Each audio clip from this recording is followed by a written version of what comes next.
Salut les amis de Baba Show, merci encore les amis de la confiance renouvelée, merci de continuer à liker, merci également de continuer à vous abonner, un plaisir toujours à partager, de pouvoir partager avec vous les informations. Amis téléspectateurs des 4 régions du Sénégal, partout où que vous soyez, on vous souhaite bien entendu également nos meilleurs vœux pour cette fête de Tabaski. Ceux qui sont à l'hôpital ou également chez eux malades, on vous souhaite prompt rétablissement. Ceux qui sont dans les prisons, on souhaite également que le bon Dieu vous accorde sa bénédiction, mais également vous permet de recouvrir la liberté, mais surtout de rester sur le droit chemin. Et comme toujours, la version française bien entendu sur Baba Show. Et nous allons parler également du cas de Nicolas Jackson et sa signature et tous les détails que vous devez avoir sur cette signature au niveau des Blues de Chelsea. Également Alpha Dionkou qui quitte le FC Barcelone, Szoboszlai qui arrive du côté de Liverpool et aussi la bonne nouvelle pour le FC Barcelone. Mais avant tout, Pape Ousmane Sakho, celui que j'appelle Poss, il est venu aujourd'hui avec son Boubou Wolof pour fêter la Tabaski. C'est aussi une occasion encore de réitérer tous nos meilleurs vœux à tous les musulmans du monde, mais également le Sénégal qui est un pays mixte où musulmans et chrétiens et les autres religions vivent en parfaite communion. La rencontre donc entre la Côte d'Ivoire et le Maroc en match amical se jouera en octobre, cela bien entendu dans l'optique de préparer la CAN 2023 qui sera accueillie sur la terre plutôt ivoirienne, des éléphants de la Côte d'Ivoire, donc le pays d'Houphouët-Boigny, le Maroc qui veut donc tâter le pouls et également jauger le niveau du pays organisateur avant d'entrer dans la compétition. Le 30 juin 2002, le Brésil remportait donc la Coupe du Monde donc face à l'Allemagne avec Ronaldinho qui soulevait son premier sacre mondial et aussi on se rappelle des pleurs et des larmes de Ronaldo, de Nazario et le phénomène. Pendant ce temps, l'autre Ronaldo, Gareth Bale aujourd'hui fait un témoignage sur Cristiano Ronaldo. Il a dit que Cristiano Ronaldo est un joueur excellent, mais le seul souci c'est que quand on jouait en match et qu'on remportait la victoire par 5 buts et qu'il ne marquait pas, quand on allait dans les vestiaires, tu avais l'impression qu'il était énervé. Par ça, c'était une bonne personne. Et la bonne nouvelle vient également du côté de Negreira. L'UEFA donc va permettre au FC Barcelone de participer à la prochaine Ligue des Champions parce que l'affaire Negreira c'était concernant la corruption des arbitres dans lequel on accusait le Barça d'y être mêlé, mais ils ont été blanchis donc ils vont pouvoir jouer la Ligue des Champions. Arda Güler, je vous l'ai dit, selon les dernières informations, les dirigeants du Barça ont soumis une offre au président de Fenerbahçe lui disant qu'ils veulent acheter le joueur mais le laisser une année supplémentaire du côté de la Turquie. Et le président aurait même rencontré les parents d'Arda Güler pour leur dire donc de faire un choix, mais c'était une offre très intéressante. Lucas Hernandez, lui, bien entendu, c'est officiel. Le Bayern a annoncé donc le départ de Hernandez, qui devrait donc, sauf surprise de dernière minute, s'engager du côté du Paris Saint-Germain. Le Paris Saint-Germain qui dispose d'une enveloppe de 200 millions d'euros pour acheter un attaquant et également un ailier pour renforcer son équipe. Aujourd'hui, le Paris Saint-Germain ils veulent un attaquant de qualité et ils ont actuellement les moyens. Pendant ce temps, celui que j'appelle Galtier, donc aujourd'hui, il a été donc mis sur garde à vue, donc en garde à vue plutôt par rapport à des actes de racisme dans lesquels il serait mené, donc il serait impliqué lorsqu'il était entraîneur de Nice. Et les dernières informations disent qu'il devrait comparaître devant le juge le 15 décembre prochain pour répondre de ces actes, bien entendu, si c'est avéré.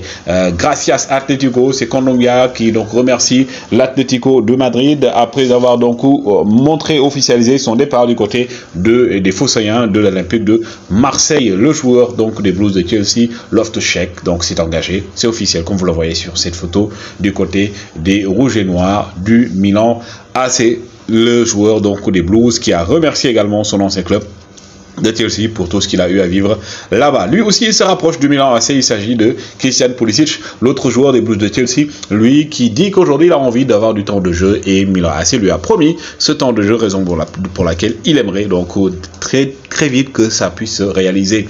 Et donc, selon Salvatore Bagni, donc via tout Napoli, il affirme que Osimhen a donc en vue 2 seuls clubs, soit Manchester United ou le Real Madrid, sinon les autres clubs ne l'intéressent pas. L'attaquant nigérien se verrait donc jouer dans l'un de ces clubs. Pendant ce temps, Marca décerne le prix du meilleur joueur de la saison, tous les grands championnats compris, à Erling Braut Haaland qui fait partie du top 100 des meilleurs joueurs. Haaland donc qui a montré lors de cette saison qu'il a été époustouflant. Il a remporté 3 titres avec Manchester City, termine meilleur buteur et en battant un record. Lui également, Weghorst, l'attaquant hollandais prêté à Manchester United. Malheureusement, Manchester United a annoncé qu'il n'allait pas le retenir, mais également il y a Sabitzer aussi prêté par le Bayern Munich. Tous ces deux joueurs vont retourner vers leur club, donc que sont donc bien entendu le Bayern pour Sabitzer.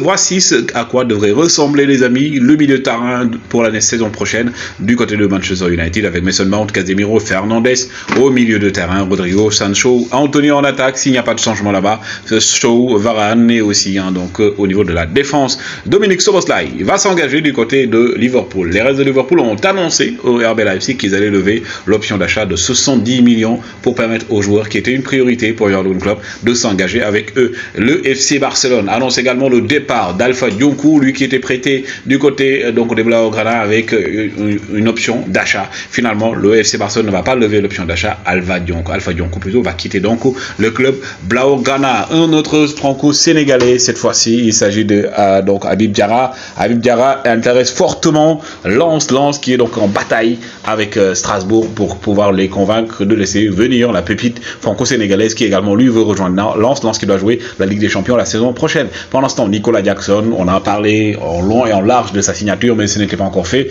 Maintenant, c'est fait, c'est officiel. Il a signé son contrat pour 8 ans. Il est actuellement en vacances. On vous donne tous les détails au niveau de Ziguinchor. Il va rejoindre dans 2 semaines les Blues de Chelsea aux États-Unis pour préparer la pré-saison. Il est attendu, maintenant c'est fait, pour donc tirer un ouf de soulagement. Les meilleurs joueurs, jeunes joueurs de la Liga, parmi eux figure Mamadou Mbakefal, le jeune défenseur sénégalais qui évolue, qui a été prêté plutôt du côté de Villarreal et qui est retourné du côté des États-Unis malgré le fait que son prêt était soumis à une option d'achat, mais lui il n'a pas voulu prolonger, peut-être qu'il a des vues ailleurs. Les amis, c'était les informations qu'on voulait vous donner, c'est toujours un plaisir de vous servir. Continuez à liker, surtout continuez à vous abonner, appuyez sur la cloche de notification pour avoir toutes nos vidéos et les informations en temps et en heure. Toujours un plaisir de vous servir. Comme on le dit en bon sénégalais, Dia Ngen Dieuf.